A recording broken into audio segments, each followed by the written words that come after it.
You ask Tiger to solve. This deals with linear equations with one unknown. The final result is x equals 1065 over 11.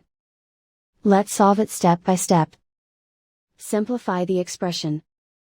Expand the parentheses. Simplify the arithmetic.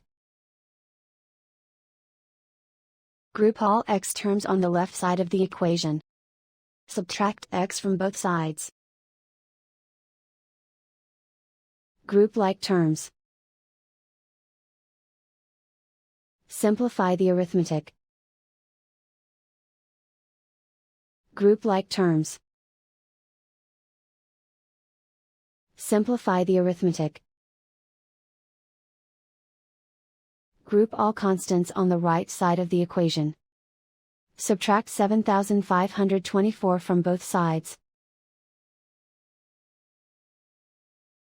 Simplify the arithmetic.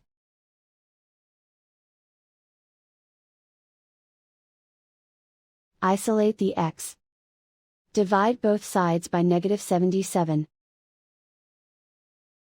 Cancel out the negatives. Simplify the fraction. Cancel out the negatives. Find the greatest common factor of the numerator and denominator. Factor out and cancel the greatest common factor.